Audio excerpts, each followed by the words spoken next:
Continuando con las presentaciones en el Congreso Internacional Virtual, el Alto Rendimiento Deportivo con vista a París 2024, tenemos hoy la grata presencia del doctor Daniel de la Cueva, de Argentina, que nos viene a ofrecer a nosotros todo lo referente a la temática del olimpismo en la actualidad y específicamente en su país. Y además de ello, bueno, en este sentido queríamos contar que para nosotros constituye un gran honor tener la presencia del doctor Daniel de la Cueva en la presentación.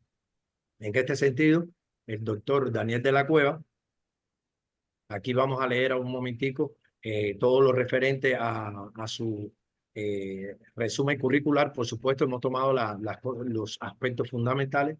Tiene un posgrado universitario en estudios olímpicos de la Academia Olímpica Internacional, tiene una maestría en gestión y dirección deportiva, el INEF Lleida, conferencista en el Comité Pierre de Coubertin de Argentina, miembro de la Academia Olímpica Argentina, profesor titular en el Instituto Superior de Educación Física, pertenece al Ministerio de Educación de la provincia de Catamarca, director nacional de cursos de administración deportiva del Comité Olímpico Argentino, tiene la coordinación de deporte federado y alto rendimiento y además de ello la Secretaría de Deportes de la Nación y ha sido coordinador general de la Subsecretaría de Deportes y la Secretaría de Deportes de la Nación.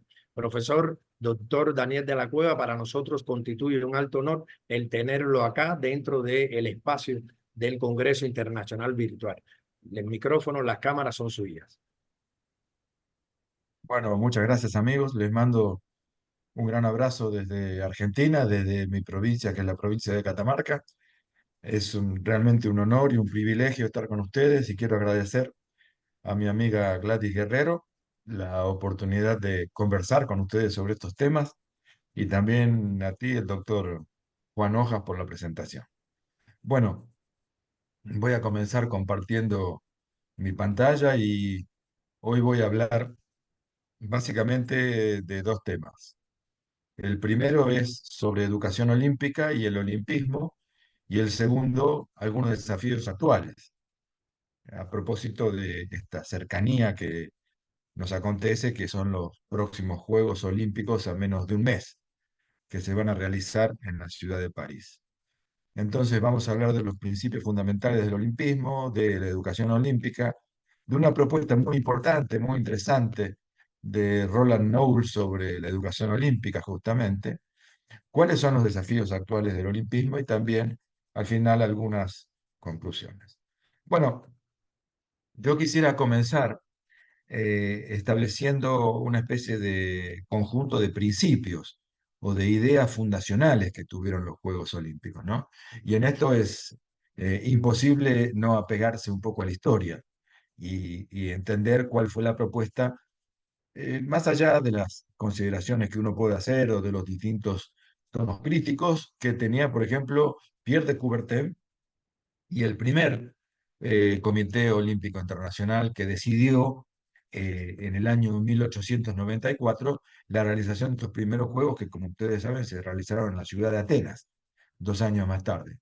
Así que al principio era una competencia multideportiva de deportes individuales, estaba reservado solo para atletas masculinos, iba a tener una frecuencia cuadrienal, coincidiendo con años pares y años bisiestos, estaba basado en una serie de conceptos filosóficos e ideas que provenían de la antigua Grecia y que justamente a raíz de Pierre de Coubertin conjugar todas estas ideas y tratar de modernizarlas a las necesidades de principios del siglo XX, se denominaron olimpismo. Al principio también estaban básicamente orientadas hacia el deportista amateur, ¿sí? Y en realidad Pierre de Coubertin fue muy claro con respecto a eso porque dijo, haciendo un paralelo con la historia de la religión católica, que los Juegos Olímpicos tenían la misma configuración que la pregunta que se había hecho en su momento Jesucristo sobre feria o templo, dejando la feria para los campeonatos mundiales y los Juegos Olímpicos serían el templo del deporte en el que los deportistas iban a representar por su honor a sus lugares de nacimiento. Pero todo esto, en general, era parte, en realidad, de un proyecto pedagógico. La idea fundamental de Pierre de Coubertin es que los Juegos Olímpicos fueran en realidad una excusa, fueran el hecho de que la intervención de los países, que se fue dando de forma progresiva, que se empezaron con solamente 13 países y hoy llegan a 206 países participantes o 206 comités olímpicos nacionales, fuera la excusa para estar seguro de que los países que pretendan participar tuvieran una buena educación física. Pero en realidad también se interpretaba que como la educación no es una isla dentro de las políticas nacionales, existe una buena educación física solamente cuando hay una buena educación. O sea que en realidad y en el fondo los Juegos Olímpicos son un proyecto educativo. Esto en realidad duró muy poco, algunas de sus pretensiones, porque en los primeros Juegos Olímpicos, después de los primeros, en los Juegos Olímpicos de la ciudad de París, coincidentemente del año 1900, ya empezaron a participar las mujeres. Al principio, claro, muy pocas mujeres, en muy pocos deportes, como por ejemplo en el tiro con arco o en el tenis. Y a partir de ese primer paso, se fue aumentando el porcentaje de participación hasta que en los Juegos Olímpicos de Tokio se llegó al 48% de los participantes de género femenino. Y vamos a decir también que en los próximos Juegos Olímpicos esta cantidad ha aumentado. Y que también a partir del año 1900 con deportes como el rugby o como el fútbol o como el hockey, han ido participando también deportes de conjunto, ya no deportes individuales. En los próximos Juegos Olímpicos está asegurado que el 50% de participación será efectivamente femenina. Y vamos a volver después sobre este tema porque nos estamos refiriendo obvia y claramente a los atletas. En realidad, el olimpismo moderno es una fuerza muy considerable, es una fuerza Vale. sociológica ¿Qué pasó con Luis? muy importante. Es una de las prácticas sociales más visibles en la sociedad humana. Es un complejo de estructuras y organizaciones en constante crecimiento y en constantes modificaciones y adaptaciones.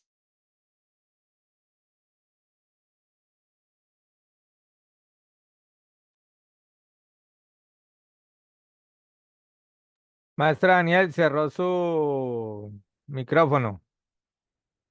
¿Ah?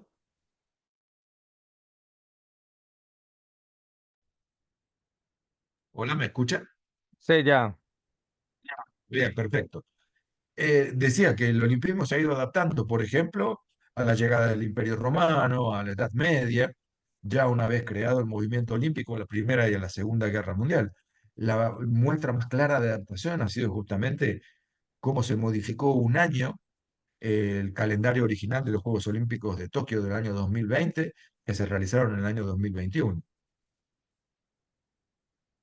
También podemos decir entonces que se adaptan a esta dinámica de cambio y marcan su evolución y que los valores que lo identifican son referentes, son abstracciones orientadas hacia el comportamiento y a la realización de la persona y también a la transformación social, gracias al deporte, a la educación y a la cultura. Así que ya empezamos a ver cómo hay algunos elementos que no son tan importantes o directamente.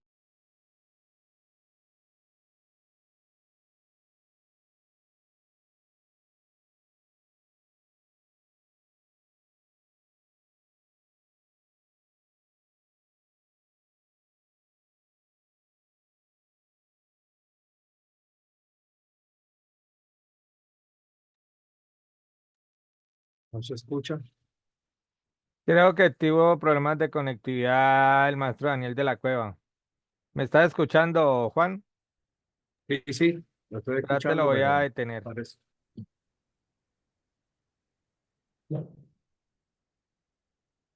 Bueno, entonces decíamos que se adaptan a la dinámica de cambio y que se identifican valores que obviamente configuran lo que es el olimpismo. Así que de todos estos detalles que habíamos dicho inicialmente, vemos cómo van quedando menos. Lo importante es entender que el proyecto de los Juegos Olímpicos es en sí un proyecto pedagógico, ¿no? Como les decía anteriormente, la idea de participar en Juegos Olímpicos implica que un país tenga buena educación, y un país que tiene buena educación en general es un país que tiende a desarrollarse en función de esos valores. La educación.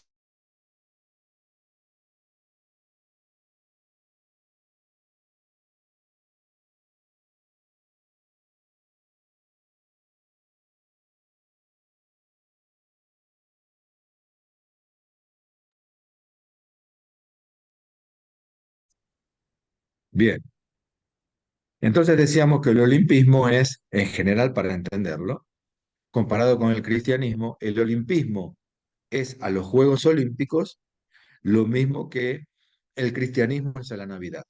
O sea, la Navidad es una celebración del cristianismo. Los Juegos Olímpicos son la celebración del olimpismo. En la Navidad hacemos muchas cosas que no implican ser católico, apostólico, romano. Por ejemplo, aquí en mi país se come mucho, se toma mucho, se usa pirotecnia, etcétera, etcétera, pero ser cristiano es otra cosa. Bueno, los Juegos Olímpicos son una celebración del olimpismo y ocurren cada 4 años. El olimpismo, para el deporte, para la educación, trabajamos cotidianamente, todos los días, del 1 de enero al 31 de diciembre. Dicho esto, vamos a ir a una muy buena definición que dice que el olimpismo es una estructura de proposiciones de objetivos pedagógicos, sociales, políticos, susceptibles y perceptibles como una mística, que se apoya en un código de ética deportiva, la búsqueda de la excelencia y de la emulación, el juego limpio, la indiferencia por las ganancias materiales, la exclusión de la discriminación en cualquiera de sus formas, la promoción del respeto mutuo, la cooperación y la paz entre los individuos, las gentes y las naciones. Bueno, pero lo importante de todo esto es saber quién explica los Juegos Olímpicos, dónde, en qué ámbito social se explican. Se trabajan en las universidades, se trabajan en las escuelas, se trabajan en los colegios. ¿Quién es la persona encargada de explicarlo? De alguna forma aquí empezamos a visualizar que lo importante de esto es que estos temas se traten en la escuela, porque muchas veces los niños y las niñas ven cuestiones como, por ejemplo, el tema del doping. ¿Y quién explica en la sociedad de qué se trata el doping? Bueno, lo importante es que en las escuelas se toman estos temas, como se puede tomar también con contenidos transversales los Juegos Olímpicos, y hablar desde la historia, desde la filosofía, desde la economía, desde las estadísticas, desde la biología, la anatomía, etcétera, etcétera. Eh, es importante entender de qué se trataba al principio la propuesta de los Juegos Olímpicos, y Pierre de Coubertin nos decía que el futuro de la civilización no descansa sobre bases políticas ni económicas, sino únicamente en la dirección que se le dé a la educación. Y esto es, a pesar de que fue dicho a principios del siglo XX, es una cosa que no se ha alterado, no ha perdido vigencia. Pierre de Coubertin decía que restauré los Juegos Olímpicos para ennoblecer y fortalecer los deportes, asegurar su independencia, su duración, y así permitirle mejor cumplir el papel educativo que le corresponde en el mundo moderno. El olimpismo ha hecho más que simplemente intensificar el movimiento deportivo. Ha abierto nuevos y fructíferos caminos para la educación física.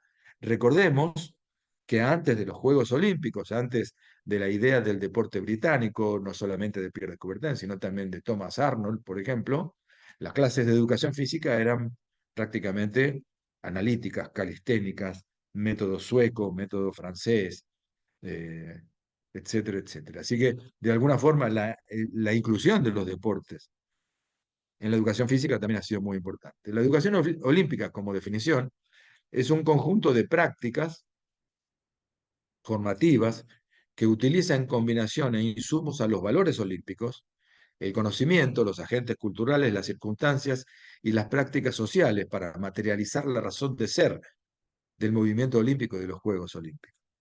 Son producto de una práctica educativa, son conocimientos adquiridos de distintas maneras y con distintos orígenes, se transforman obviamente en cultura. Para educar en el olimpismo es necesario adaptar los contenidos, porque dependen de los contenidos, de los componentes diversos y de distintas perspectivas y necesidades básicamente locales. No es posible pensar que la educación olímpica tiene que ser igual en Venezuela que en la Argentina, o que en China por ejemplo, en Bolivia. Esto de ninguna manera. Así que lo importante es entender que la educación olímpica o de la educación olímpica se habla en la Carta Olímpica, se trata de la promoción del deporte como una práctica humana valorada, según nos dice Bruskin. No solamente entretenimiento, no solamente diversión, tiene valores imbrincados en ella. Las fuentes científicas nos dicen que la educación olímpica no es solo conocimiento académico sobre hechos históricos, por ejemplo. No se trata de divulgar los contenidos relacionados con los juegos, con la estructura, con la organización, ni siquiera en la preparación para competir en los juegos. Es una nueva fuente de educación que predica la moralidad universal y los valores. El olimpismo y el movimiento olímpico son sus fuentes. Y la educación olímpica es un proceso y resultado de un propósito educativamente organizado y sistemático. Armonizar la educación olímpica en el ámbito curricular y extracurricular podría contribuir mucho mejor a la formación y al desarrollo de la personalidad de los alumnos y las alumnas, a través de un proceso sistémico, pluridimensional, intencional e integrado. Podría ser, tomando las palabras de Paulo Freire, que la educación física fuera, junto con la educación olímpica, una educación alternativa que varíe y se adecue a los tiempos, a los contextos, a los distintos momentos. Fíjense, hay momentos en los que nuestros países participan en Juegos Olímpicos con éxito o con menos éxito, con más participantes o menos participantes. Lo mismo en el seguimiento de atletas de los Juegos Suramericanos a los Juegos Panamericanos. Hay momentos especiales en los cuales un país es sede de los Juegos Olímpicos, como fue Buenos Aires de los Juegos Olímpicos de la Juventud. Y ese es un momento muy importante, que no es lo mismo que tener los Juegos Olímpicos en Tokio o en París. Así que adaptarnos constantemente a los tiempos es fundamental. Como también una educación olímpica alterativa, o sea, que cambie, que promueva las modificaciones en las personas a través del desarrollo humano y, por supuesto, en la suma de las personas en una transformación social. Muchas veces, cuando vemos estas imágenes, no entendemos de qué se trata, porque quizás no conocemos mucho de judo o pensamos que después de competir los judocas hacen algunas prácticas de algunas técnicas. Bueno, en realidad son actos de fair play. Y esto es lo que hay que tratar de explicar a los niños y a las niñas, que cuando un judoka está lesionado, su adversario, a pesar del resultado, lo ayuda a salir del tatami, del campo de juego, digamos así, para que sea atendido por los cuerpos médicos. Así que, como nadie da lo que no tiene y nadie puede hacer lo que no sabe y no conoce o no se siente, un deportista no puede reproducir en el campo de juego lo que no se entrena. Así que es muy importante saber que la competencia es un reflejo del entrenamiento. Y en el entrenamiento no solamente se desarrollan técnicas, habilidades, conceptos técnicos y tácticos, sino también se entrena el juego limpio. Y esto es muy importante. Porque el profesor de educación física es el que tiene que explicar estos hechos al alumno durante su paso por la escuela. La educación olímpica debería estar imbrincada en todos los niveles, en el inicial, primario, secundario, pero básicamente en la formación de formadores. La educación olímpica piensa que la experiencia con el deporte debe ser una cosa agradable, que debe facilitar el encuentro que transmite la actividad física y el deporte, tiene que destacar la diversión y anular la coacción por el rendimiento, tiene que alentar a las personas a dar el mejor esfuerzo y destacar que esfuerzo y trabajo son tan importantes como el triunfo. Y en todo caso, hay que aceptar los resultados sin traumas, minimizar tanto la importancia de la derrota como la importancia de la victoria. En realidad, la educación olímpica piensa que hay que enseñar a trabajar para mejorar y preservar una atmósfera de participación masiva. Por eso es muy importante, ya llegando a esta segunda parte, lo que decía Roland Naul sobre la educación olímpica, es que muchas veces está orientada al conocimiento, a la experiencia, al logro físico, al mundo de la vida, pero la tarea central de la educación olímpica debería analizar el mundo y la vida deportiva sociocultural en sus distintos aspectos positivos y también las influencias negativas que tienen los Juegos Olímpicos contemporáneos. Así que algunos temas para tratar, por ejemplo, sería tratar de interpretar cómo es posible que los Enselgel, los famosos motoqueros de Los Ángeles, hayan llevado la antorcha olímpica. Y, por ejemplo, por qué, a pesar de que los Juegos Olímpicos son en Francia, han llevado la antorcha olímpica hasta la profundidad de la fosa de las Marianas, o por qué lo han llevado a las comunidades ultramarinas de Francia, ¿no? Son lugares como la Polinesia, donde Francia tiene también parte de sus dominios eh, soberanos. Así que fíjense que si nos ponemos a pensar también que los Juegos Olímpicos se le han agregado los Juegos Olímpicos de invierno y los Juegos Olímpicos de la Juventud, ya no estamos frente a una frecuencia cuadrienal. Y si pensamos que un deportista actualmente es una persona que no puede ser considerada nunca como deportista amateur, porque su dedicación es full time, porque está rodeada de un grupo de profesionales, hablar de amateurismo no tiene mucho sentido.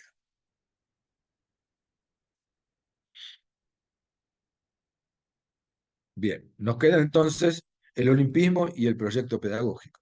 Así que, como habíamos dicho, los valores, estos referentes que orientan al comportamiento hacia la transformación social y la realización de las personas, son también productos de cambios a lo largo de la historia.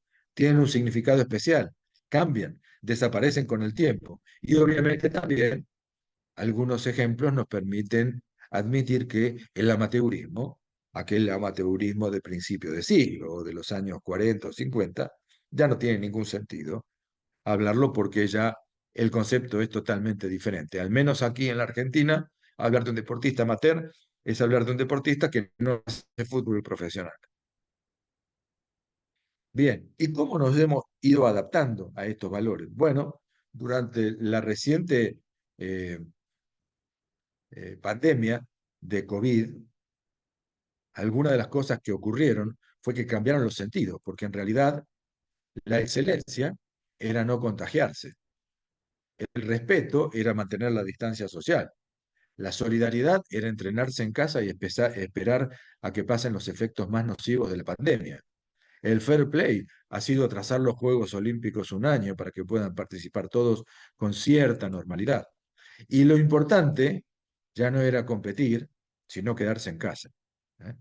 La paz sigue, lamentablemente, siendo un objetivo no alcanzado por la humanidad. Así que en estos casos deberíamos pensar muy bien de que cómo las circunstancias nos cambian al deporte y al olimpismo. Por eso los contenidos propuestos tienen que ver con las lógicas estructurales, con la salud, la protección al atleta, evitar las desigualdades humanas, promover el cuerpo, la mente y el espíritu, el juego limpio, la multiculturalidad, la aspiración a la excelencia y tener en cuenta el pasado y el presente para celebrar el espíritu olímpico.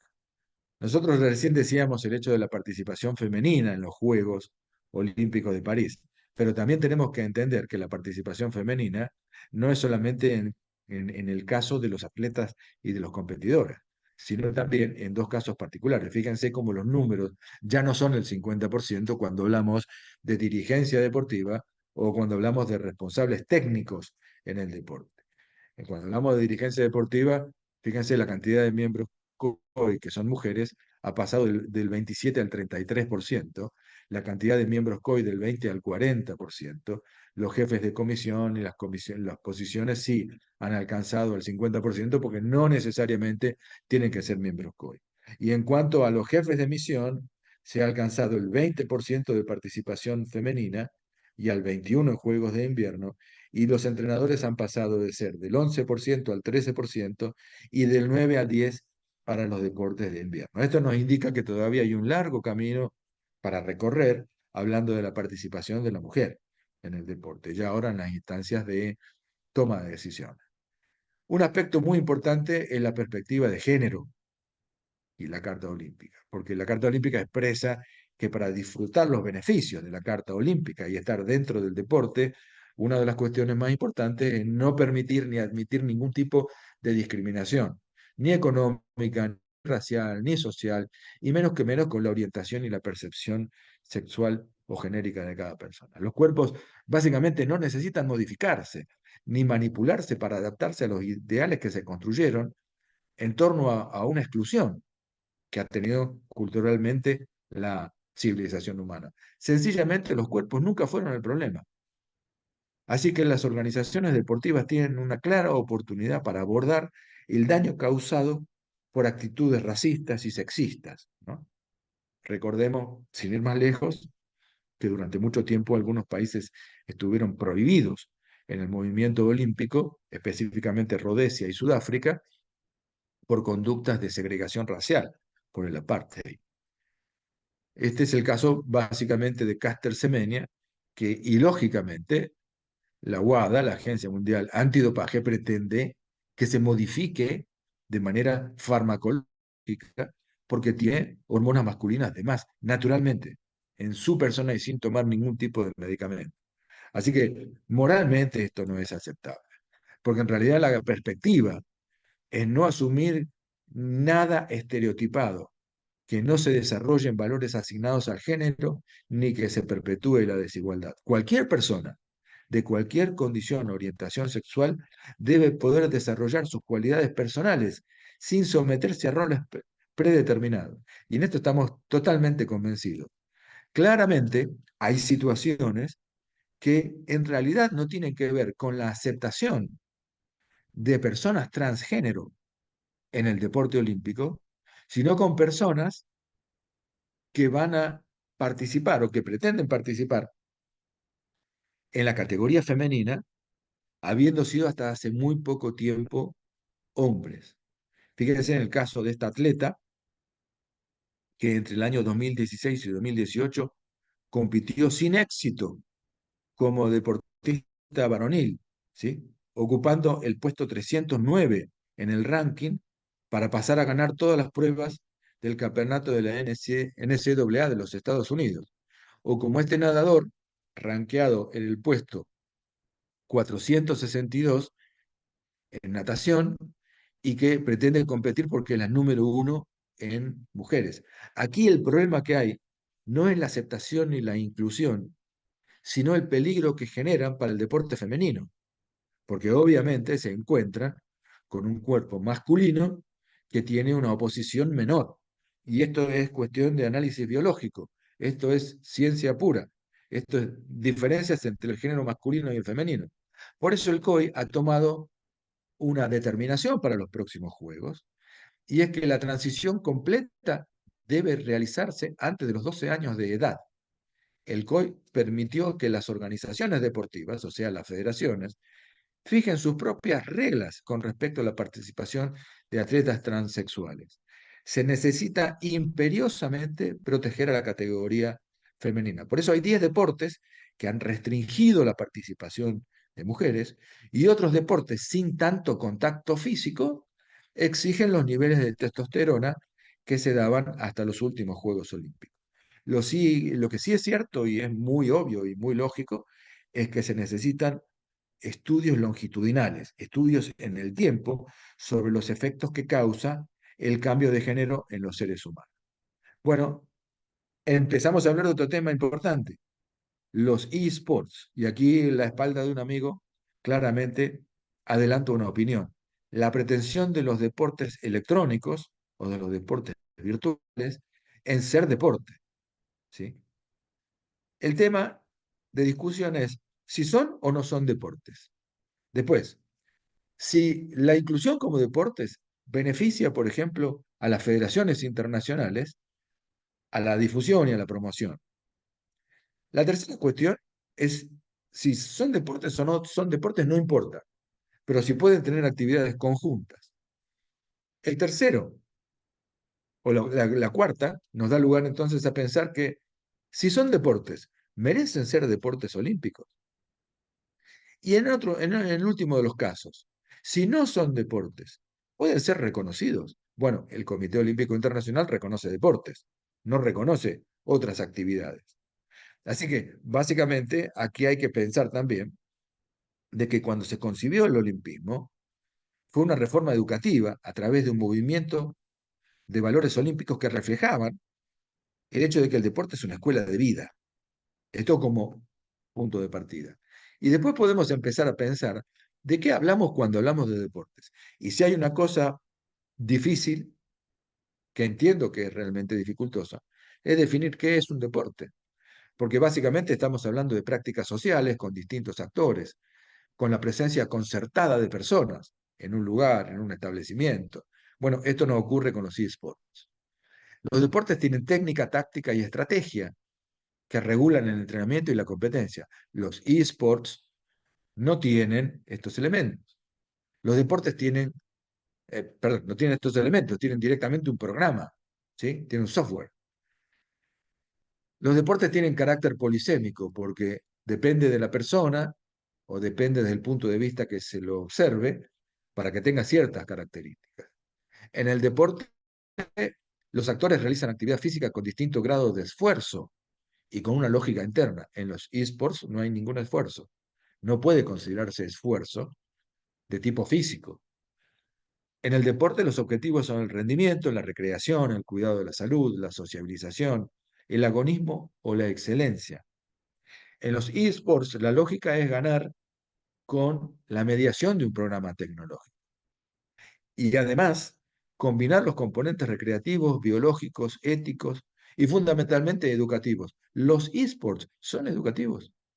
¿Qué tienen de educativo los juegos estos basados en los combates bélicos y en el asesinato o en atropellar zombies, etcétera, etcétera? La cuestión es muy importante.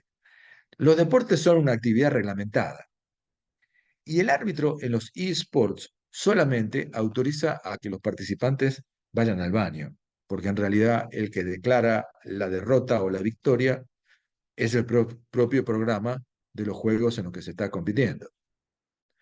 Es una actividad legalmente organizada el deporte e institucionalizada. Esto quiere decir que tiene federaciones internacionales. Los esports no tienen nada más que compañías que desarrollan software y los venden. Los deportes son actividades populares porque hay reglas para establecerlo. En cambio, los esports son restrictivos bajo el punto de vista que para jugar hay que tener ciertos elementos de tipo tecnológico y cierta capacidad, obviamente, de conectividad. La restricción que tienen los deportes es que la propulsión no sea de origen mecánico, al menos de los deportes olímpicos. Y aquí tenemos que la propulsión es de la energía eléctrica y electrónica. Es decir, que además podemos de alguna forma inferir que los deportes electrónicos no satisfacen la parte educativa que tiene el deporte, como por ejemplo satisfacer la necesidad de movimiento que tienen los chicos y las chicas para liberar energía corporal, no satisface la necesidad de tener seguridad, esta experiencia exitosa de superar el miedo, de ejecutar acciones, de identificarse con sus pares, inclusive de competir con otros reconociendo sus propias debilidades. Y también de la necesidad de descubrimiento, esta necesidad de superar a otro, confrontar, ¿eh? Que se hacen parte, obviamente, cada vez que hay un deporte y la educación física tomándolo como objeto de educación. Según dijo el propio presidente del Comité Olímpico Internacional, está descartado mezclar los deportes con los esports con los deportes tradicionales. A pesar de eso, hace muy poco tiempo, el Comité Ejecutivo del COI dice que va a crear unos Juegos Olímpicos de esports y una celebración justamente de manera reconocida y conjunta para tener estas disciplinas junto con los deportes. Personalmente yo creo que no son deportes. Admito que cualquier persona puede llamar a lo que quiera de la forma que más le guste, pero también entiendo que para que los esports sean considerados un deporte, deberían ser programas de código abierto y más que nada de acceso gratuito, cosa que seguramente Nintendo y el resto de las compañías no debe estar muy de acuerdo en permitir. También hay que pensar que una de las fuentes más importantes de contaminación es la generación de energía. Y obviamente para jugar estos deportes se necesita energía eléctrica. Por último, la basura electrónica, computadoras, teclados, mouses, etcétera, etcétera, son de las más perjudiciales para el medio ambiente. Por lo tanto, hay un montón de razones para entender que deportes esports no son lo mismo. Vamos a hablar entonces de algunas cuestiones que tienen que ver con la política. En esta columna que vemos en el centro podríamos detallar cada uno de los incidentes políticos que sufrió el movimiento olímpico y también la humanidad, ¿no? Porque, por ejemplo, en 1914 estalló la Primera Guerra Mundial y no permitió la realización de los Juegos de 1920. Los Juegos de 1936 fueron utilizados por Adolfo Hitler para la Segunda Guerra Mundial, que se declaró un año más tarde. En 1948 no fueron invitados los países que fueron derrotados en la Segunda Guerra Mundial. No participó Alemania, ni Japón, ni Italia, ¿no? Por haber sido derrotados. Eh, lo mismo pasó más adelante con otros eventos muy importantes, como por ejemplo que en 1960 había ocurrido esta suspensión de los países africanos, que en 1972, como lo ilustra la figura de la izquierda, se produjo el famoso Septiembre Negro, en el que murieron atletas israelíes atacados por terroristas palestinos, que en 1976, y aunque no se recuerde mucho, todo África hizo un boicot justamente a los Juegos Olímpicos de Montreal por la exclusión de Sudáfrica y de Rodesia. En 1980 hubo un boicot de los países alineados con Estados Unidos a Moscú 80 por el avance sobre Afganistán. Y en 1984 una devolución de gentilezas y los países alineados con la Unión Soviética no participaron en los Juegos de Los Ángeles, porque había tomado las islas de Grenada en el Mar Caribe. En 1988 Cuba y Vietnam hicieron un boicot por no compartir los Juegos Olímpicos entre Corea del Norte y Corea del Sur. En el año 2000, por ejemplo, se realizaron protestas muy importantes en función de un sistema de corrupción que tenía de forma verificada el Comité Olímpico Internacional para el otorgamiento de sedes. Para el 2004, la caída de las Torres Gemelas implicó en un aumento enorme en gastos de seguridad. Para 2008 fue discutido muchísimo la China por la falta de respeto a los derechos humanos. En el 2020 no participó Rusia por los problemas y escándalos de doping. Y en el 2024 nos esperan ni más ni menos los problemas de las guerras que están hoy en día en el mundo actual. Por ejemplo, la que tiene Rusia y Ucrania o la que tiene Israel con Palestina, etcétera, etcétera. Estos son ni más ni menos que una presentación general de los problemas políticos, pero son problemas que evidentemente nos influyen y nos afectan a todos. Cuando uno analiza los países que han tenido más participación en las guerras, obtiene este tipo de números, este tipo de clasificación de países. Fíjense que los primeros países, China, Reino Unido, Francia, Estados Unidos, Unión Soviética, India, Rusia, Irak, Alemania, España, etcétera, etcétera, se parece muchísimo, por ejemplo, a los países que están en el top 10 del logro de medallas olímpicas, con lo que nos indica que pretender que haya una nueva exigiría una nueva paz olímpica es una cosa muy complicada en el mundo actual. Bien, algunas cuestiones no tan dramáticas, pero sí bastante auspiciosas, o al menos importantes para el futuro. Va a ser la utilización de la inteligencia artificial para apoyar a los atletas, para asegurar competencias limpias y deporte seguro, para garantizar la igualdad de acceso a los beneficios de la inteligencia artificial, y esto creo que sería el desafío más grande, porque no todos los países tienen la misma posibilidad de acceso al deporte o no la misma posibilidad de acceso al alto rendimiento. Optimizar las operaciones de los Juegos Olímpicos para que sean más sustentables por compromiso con las personas y también para mejorar, en definitiva, la eficiencia de la gestión. Según el Comité Olímpico Internacional, el futuro depende del medio ambiente y de la inteligencia artificial. Inteligencia artificial que nos permite, por ejemplo, mejorar el entrenamiento de deportistas, como este tipo de dispositivos que juegan al tenis de mesa lanzando pelotas contra rivales reales y que permite a un deportista entrenarse en función de las características de juego de su oponente. Eh, También nos permite la creación de nuevos dispositivos y material y artículos deportivos para que sean cada vez más eficaces y eficientes al momento de la práctica de la competencia. Pero básicamente la inteligencia artificial nos permitirá trabajar conectados con una nube de datos para saber, conocer, analizar y tomar decisiones de manera cibernética sobre nuestros atletas y sobre el tipo de oposición que van a encontrar cuando vayan a competir. La posibilidad de interactuar con otros atletas a través de la información o con otros entrenadores es importantísimo, porque en definitiva, para muchos deportes, la práctica específicamente se refiere a cómo competir con las variables físicas, con la fuerza, la velocidad, la posición, el momento de inercia, la energía, etcétera, etcétera. Y lo que nos permite, en definitiva, la inteligencia artificial es analizar las posiciones de los atletas, las evoluciones y cómo trabajan cada vez que tienen que hacer un movimiento de tipo técnico.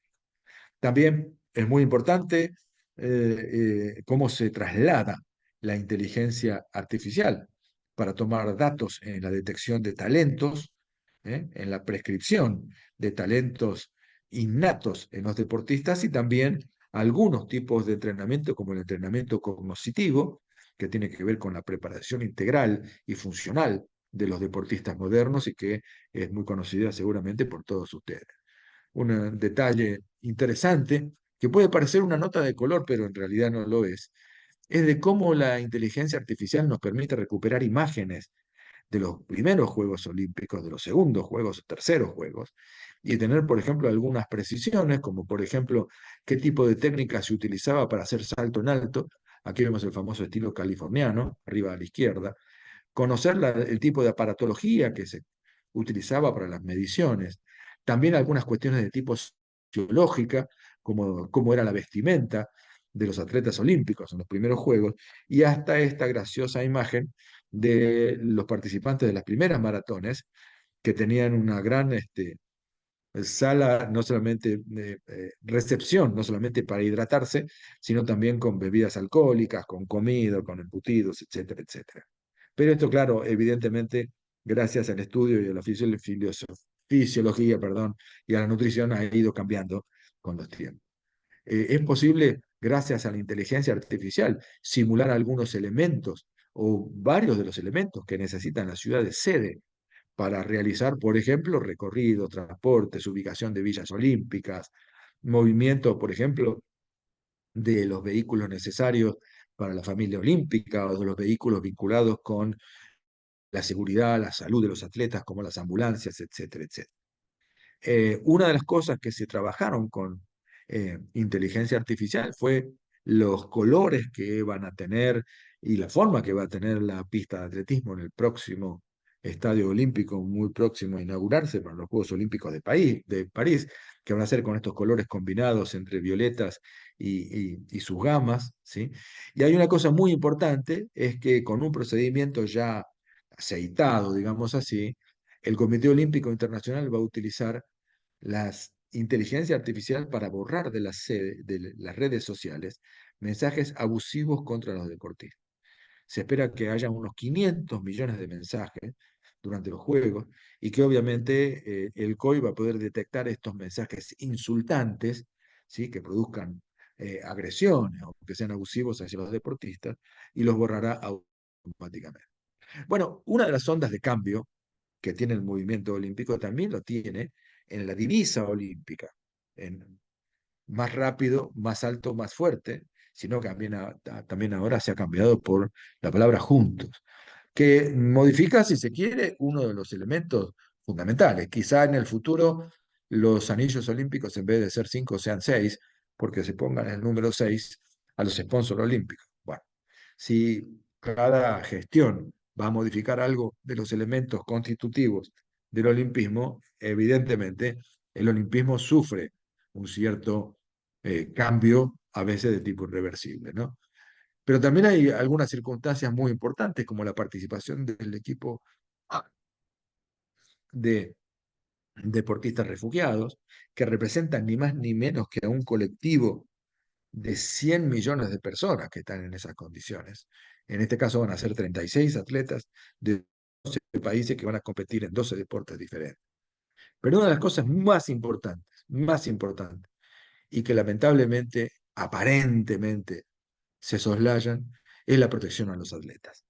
Protección que han tenido su forma más elocuente de transmitirse a todo el mundo con las posiciones y con las manifestaciones de Simone Biles en los últimos Juegos Olímpicos, ¿no? Deportistas que han sufrido problemas de abuso, de acoso, de hostigamiento sexual durante su preparación, y que no son casos únicos, son de varios atletas, con lo que es necesario entender que los atletas tienen que aprender a hablar y a denunciar estos problemas, a declarar, para producir realmente un cambio cultural dentro del deporte, porque evidentemente no existe. Si han existido en pleno siglo XXI este tipo de situaciones, es porque lo que creemos que es la cultura del deporte no se está desarrollando como pensamos. ¿Qué clase de escuela de vida podemos pretender para un niño o una niña si sufre este tipo de circunstancias?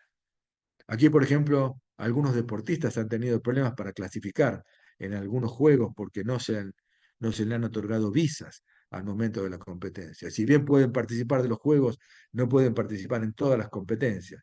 Nos ponemos a pensar que esto es realmente, esta gestión es la que tiene que tomar todos los sistemas de la solidaridad olímpica para que no pensemos que haya un fair play selectivo y que puedan participar atletas que, si bien no representan a sus países, como en el caso de los rusos, tengan la posibilidad de hacerlo como atleta neutral, atleta independiente o como sea. Pero la verdad que realmente lo importante aquí es tener en cuenta que lo importante es participar. La Carta Olímpica tiene también algunos elementos que debe revisar, como por ejemplo la famosa norma 50, que prohíbe, por ejemplo, tener publicidad en la vestimenta, pero que también prohíbe cualquier tipo de manifestación de tipo política, sociológica o racial, como Raven Saunders, que habiendo recibido una medalla de plata en los últimos Juegos Olímpicos por lanzamiento de bala, se puso en esta posición, cruzando sus brazos, y decía, es la intersección donde todas las personas oprimidas se encuentran. Y en realidad uno podría tomarlo a esto como una declaración política o social. Pero primero y principal, la norma 50 no aclara las sanciones que va a poner. Segundo, ¿qué tipo de proporción disciplinaria habría de ponérsele a este tipo de manifestaciones? Lo mismo que un doping positivo, retirarle la medalla, que nunca más participa en los juegos. Bueno, es una cosa que está en discusión. Tercero, se sanciona a personas que se manifiestan a favor de los ideales olímpicos. ¿A cuáles? A favor de los ideales de la no discriminación y de la no violencia. Y por lo tanto, de alguna forma, se está penalizando a alguien que está diciendo que coincide con el humanitarismo y todo lo bueno que tiene el olimpismo. Y por último, deberíamos recurrir un poco a la experiencia y pensar en la lógica punitiva. ¿Por qué castigar? ¿Por qué castigar? Porque fíjense que desde que se castiga el doping, esta circunstancia no ha disminuido en el deporte, muy por el contrario. El doping, en realidad, yo lo identifico como una especie de carrera, una carrera en la que se dopa y quien administra la sustancia dopante o el método prohibido sabe muy bien hacia dónde va. El antidoping corre por detrás del doping, pero corre en definitiva a ciegas y no sabe para dónde va y no sabe qué investigar, porque obviamente hay un desarrollo tecnológico que llega de forma muy aleatoria entre estos dos fenómenos y estas dos actividades. Así que también la cuestión racial ha estado presente en los Juegos Olímpicos. Ustedes recordarán la famosa representación de los atletas del Black Power en México 68. Pero también hay representaciones de los atletas actuales. ¿Y qué van a hacer? ¿Lo van a sancionar a Usain Bolt por ser católico? ¿O a otro por ser de otro tipo de religión? Bueno, Fíjense que hay detalles como los que pasaron en los Panamericanos, que son parte del movimiento olímpico, en la cual en los ganadores hubo una manifestación de un deportista en contra de la violencia racial. Se puso en esa posición por el famoso crimen de George Floyd en Atlanta. Seguramente alguien habrá pensado que sería bueno sancionarlo y quitarle la medalla. Pero fíjense que detrás de él hay atletas brasileños haciendo el saludo militar. Tienen la obligación, los atletas brasileños que están bajo bandera, saludar a su bandera en la forma en la que hacen los militares y también van a ser sancionados. En definitiva, creo que es una cosa que necesita trabajo, ¿sí? Análisis, discusión y puntos de vista más claros, porque en realidad cuando la protesta se realiza entre deportistas y árbitros, obviamente las posibilidades de sanción son realmente insignificantes. Bien, algunas novedades para estos Juegos Olímpicos. El atletismo y el boxeo van a pagar premios a los campeones y a las medallas olímpicas. Esto es una cosa que realmente, de alguna forma, llega a una especie de límite nunca antes alcanzado, que una federación internacional pague las medallas de oro, plata y bronce y que después se le agregue otra, ni más ni menos que como el boxeo, para pagar, nos va a hacer pensar muy fuertemente en el futuro de los Juegos Olímpicos. Disculpen la tos, pero estoy volviendo de una bronquitis. Y aprovecho y quiero decirles, hay que aprovechar para ver estos Tranquilo, Juegos Beto. Olímpicos, o mejor dicho, recordar los Juegos Olímpicos anteriores, los de Tokio, porque de alguna forma pueden ser los últimos Juegos que vemos o que estamos como espectadores o que presenciamos en nuestra vida, de la forma que tradicionalmente solían ser. Aunque, como dije antes, los cambios son más bien de tipo constante. Las polémicas son tales que todos los organismos olímpicos se han opuesto a este tipo de cosas, pero bajo el punto de vista del atletismo, se dice que es una especie de promoción para mejorar al deporte, en todo caso se va a mejorar un deportista, y el problema con el boxeo es que ha tenido una serie de circunstancias de gestión bastante tensionadas con el Comité Olímpico Internacional y hasta peligraba la incorporación del boxeo en los próximos Juegos Olímpicos de Los Ángeles del año 2028. Como si todo esto fuera poco, han aparecido hace un tiempo atrás los Enhanced Games, los Juegos Mejorados, una carrera de la sobrehumanidad. Bienvenidos a los Juegos Mejorados, demostración definitiva de lo que el cuerpo humano es capaz de hacer. Políticas de nuevo rendimiento en los cuales no va a estar prohibido el doping, no va a estar prohibido el doping, y esto es lo más llamativo. Se basan en 4 elementos fundamentales: en la seguridad con el seguimiento médico de los atletas, en el pago a los atletas, para terminar de conformar lo que ya nos venía adelantando la Federación de Atletismo y la de Boxeo, en las mejoras del rendimiento gracias a la farmacología, y que va a ser financiado por fondos privados. Evidentemente, no van a ser todos los deportes del programa olímpico. Se piensa que van a ser solamente 5 deportes: atletismo, deportes acuáticos, gimnasia, combate, vaya a saber uno, aparentemente sería MMA o pancracio o algo por el estilo, y deportes de fortaleza. Con lo que quizá en el futuro estemos encontrándonos frente a nuevas federaciones, nuevas organizaciones que admitan participar. Porque para ellos es muy importante las pruebas de salud de tipo cardíaca, la sistemática, la genómica y también la salud cerebral. Aquí hay una serie de funciones que para esta propuesta generan ciertos biomarcadores y que están aquí en la columna de la izquierda, que ustedes seguramente también van a conocer y estarán al tanto, pero propone una nueva vista científica de lo que es el doping y de lo que es el mejoramiento genético. ¿En qué se basan? ¿En qué razones se basan para decir que los juegos son opresivos? Bueno, en que al atleta se lo puede revisar en cualquier momento, con análisis de sangre y de orina, que es ineficaz porque realmente hay que reconocer que la lucha contra el doping ha sido ineficaz, pero lo peor y lo que generalmente más promocionan es que son deshonestos, porque según algunas encuestas hechas por la Agencia Mundial Antidopaje, en los Juegos Árabes, el 57% de los atletas habían sido mejorados, ¿sí? Declarado de forma anónima por los mismos atletas. Y que en el Campeonato Mundial de Atletismo de 2011 también habían llegado a la cantidad del 43,6%. Esto quiere decir que hay un montón de atletas que no son mejorados, lo que no se demuestra que esto tenga una validez general, porque se han tomado unos juegos que son realmente de baja participación comparado con otros, en los países árabes, ni siquiera son juegos continentales, y que se toman sobre un solo deporte, que es el deporte que quizás sea uno de los más tradicionales, junto con el ciclismo, en tener eventos de doping. Bien, ellos han pensado que hay sustancias aprobadas y planificadas con supervisión médica periódica para mejorar el rendimiento y que las sustancias prohibidas deberían hacerse en base a la clasificación de medicamentos de los Estados Unidos y del Reino Unido.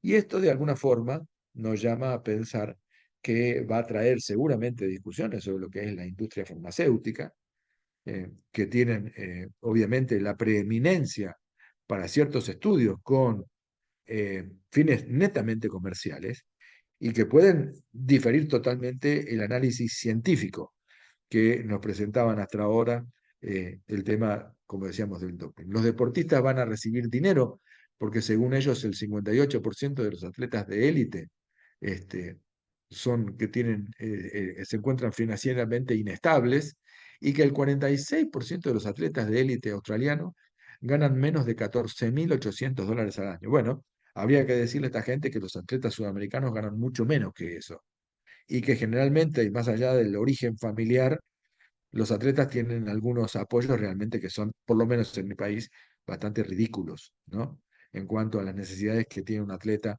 hoy en día de prepararse, de competir, de entrenarse, de hacer campos de entrenamiento y concentraciones en el extranjero, etcétera, etcétera.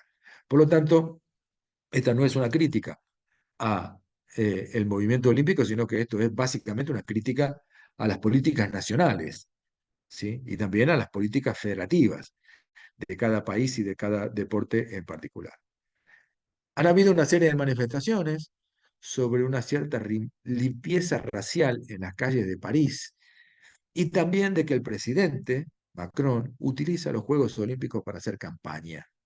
Y esto nos hace recapacitar realmente sobre cuál es el uso que se le da a los Juegos Olímpicos como un llamamiento global a las juventudes del mundo y también las posibilidades locales de hacer alusiones directas y concretas en épocas de elecciones.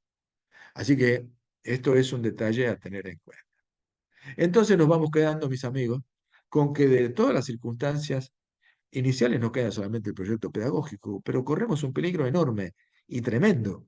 Es que tenemos un proyecto pedagógico basado en cuestiones ideológicas y en cuestiones de tipo filosófica que no se cumplen y que no son tales. Por lo tanto, entiendo que lo más importante y lo determinante del deporte, del alto rendimiento, de los Juegos Olímpicos, es lo que podemos hacer en la escuela con nuestros alumnos. Y también aclarar que lo que pretendemos como valores no son absolutos y que cambian. Por lo tanto, las conclusiones son, la razón de ser del deporte, del olimpismo y de los Juegos Olímpicos y del movimiento olímpico es concretar su compromiso educativo. Sin esta premisa, el deporte es un mero pasatiempo, a veces espectacular, y en todo caso un producto cotizado del mercado del entretenimiento. Bueno, la educación olímpica está definida de manera completa. Queda claro que es un objeto de educación y que los sujetos incluyen a seres humanos de distintas edades, realidades y con distintas experiencias. La gestión educativa del olimpismo debería relacionar los institutos, las universidades de educación física y deporte para orientar desde la perspectiva local la intervención de establecer propuestas, abordajes y enfoques para la transferencia. Por último, la educación olímpica tiene la legitimidad e importancia fundamental en el desarrollo humano a través de la educación en valores. Es indispensable que se genere su incorporación al sistema de formación de formadores. La capacitación profesional docente para la educación olímpica en valores es crucial. Así que, señores, amigos y amigas, muchísimas gracias. Espero que les haya interesado y quedo a sus gratas órdenes. Muchas gracias, Magíster Daniel de la Cueva. Excelente ponencia porque hace un recorrido completamente abarcador sobre la temática que nos llama, que nos convoca hoy el olimpismo a nivel mundial y en particular por cada uno de los países desde los comités olímpicos de cada uno de los países, el que se puede hacer en función de la educación olímpica. Nosotros, antes de dar la oportunidad de que las personas hagan sus preguntas, levantando la mano ahí y haciendo las señalizaciones o escribiendo sus preguntas en el chat, queríamos felicitarlo por esta magistral ponencia que nos acaba de dar y por supuesto que estamos prestos a ver cuáles son las preguntas que tienen las personas. Y bueno, excelente, gracias, doctor Daniel de la Cueva. Le está colocando acá la profesora Zulay Maestre de Venezuela, ella. Hay algunos aspectos que queríamos puntualizar antes de pasar a la pregunta y es en el caso de, así muy someramente, ¿no? Porque usted abarcó casi todos los elementos fundamentales del olimpismo hoy en la actualidad y de forma muy fehaciente. En este sentido, la temática, por ejemplo, de la explotación infantil a través del Comité Olímpico, como es el caso de la participación de niñas y niños en deportes cuando realmente, por un lado, se habla de limitar el acceso a la presentación de niños y niñas en Juegos Olímpicos y sin embargo vemos como la japonesa Nichiya Momiji de skateboarding fue la campeona olímpica en Japón en skateboarding, apenas 13 años y ya, y ya con 14 años ya era profesional. O sea, esa niña no ha tenido la oportunidad de ser adolescente a pasar a la juventud para ya dedicarse plenamente al deporte rentado en este sentido. Los eSports, cuando se habla de los eSports, también notamos que usted hace un paneo bien interesante en el sentido de que realmente no son deportes. Y si al deber vamos con las condiciones que presenta el Comité Olímpico, tendría que practicarse en tendría que estar creada en más de 117 federaciones. Todavía no hay una federación creada de los eSports. Y además de ello, practicarse en 4 continentes como mínimo. Y ya sabemos que en África está la situación de la ciencia y la tecnología bien difícil para poderse ser practicada en ese sentido. Otro de los aspectos que Fíjese, por vimos es... ejemplo, Juan, Sí, sí, perdón, cómo no. Juan, Sí, fíjese, sí, por ejemplo, que se han creado federaciones de esports, pero por empezar no tienen el número de federaciones nacionales, pero por otro lado son muy particulares porque, por ejemplo, una de las que pude analizar tenía 17 miembros y los 17 miembros de esa federación internacional eran de Bielorrusia. O sea que era una es un solo especie país. de situación. Claro, lo que se ha creado era a instancias de tratar de parecerse a las federaciones internacionales y tener el derecho de gestionar el reconocimiento del COI, tratar de hacer esta situación fáctica de formar una federación, obtener una Perfecto, personería jurídica y con eso decir, nosotros también podemos participar en el mundo y en el concierto olímpico, pero evidentemente son cuestiones de tipo forzada, porque en realidad los dueños de los deportes, de los esports, son justamente las fábricas que producen los juegos, es no correcto, las federaciones. es correcto. Juan, te ¿Alguna? iba Sí, a sugerir, es que tú bombardeas 3, 4, 5, 6. Pensaría que vamos con la primera, la primer argumento con lo que tiene que ver con esa participación infantil en Juegos Olímpicos. ¿Qué opina el doctor Daniel de la Cueva? Y vamos ahí con la segunda y poco a poco. sí, lo que quería era hacer un resumen de los diferentes aspectos para ya darle la palabra al público, porque lo que quiero es darle la palabra al público para que Pero le es que haga preguntas. me sonó a pregunta, a mí eso de No, no, no, no, no, no. me sonó más a pregunta No, que a no, no, otra no, cosa. en lo más mínimo, en lo más mínimo. Bueno, le cedemos la palabra al público entonces para que hagan el conversatorio con el doctor con el magíster Daniel de la Cueva y cualquier detalle o algo que deseen conocer. Por favor, Levantando la les mano en el pedimos, chat. levanten la mano, levanten la manito, en la parte inferior algo que dice reacción. Para los que tienen Zoom actualizado, aparece ya un corazón. Ahí donde aparece el corazón son las reacciones para que usted pueda levantar su mano, así como lo voy a poner yo aquí, y le damos la opción para que haga la pregunta, la intervención, alguna aclaración. Estamos esperando. En el chat solamente hemos recibido varias agradecimientos enormes al doctor Daniel de la Cueva.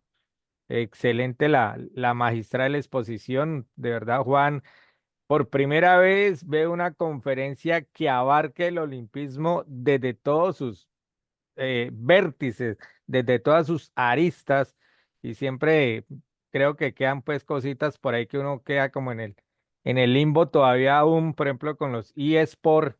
Ese es un Sí, tema que creo que es tan álgido aquí que se ve tenemos, aquí, complicado. Y también el tema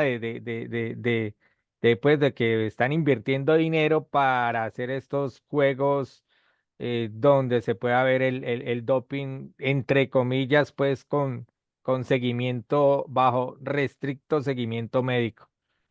aquí tenemos la participación, una pregunta del profesor Dairo. Ah, no levantó la mano, sino que en el chat escribió pregunta. Con Dairo los buenos Pérez, días, buenos días. con los buenos días para Juan, para Iker, para el doctor Cuevas. Bueno, infortunadamente he tenido algunas distorsiones ahí durante la participación del doctor Cuevas, pero eh, es cierto que nosotros a través de las instituciones educativas, los colegios, ¿verdad? Debemos promover el olimpismo. Incluso nosotros lo hacemos, pero no en toda Colombia.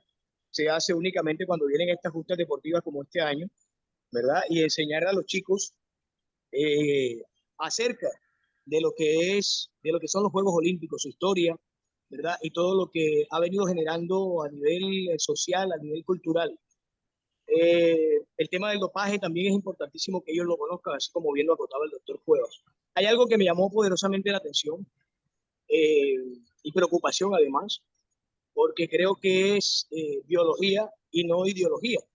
Y es el tema de la participación de, de los de los de las personas pues que siendo habiendo nacido hombre, verdad, quieren participar en competencias de mujeres y viceversa, y eso lógicamente que demuestra una gran diferencia, verdad, en el rendimiento, porque reconozcamos, verdad, que el hombre por ser hombre tiene unas características por su nacimiento, verdad, por su condición distinta al de la mujer.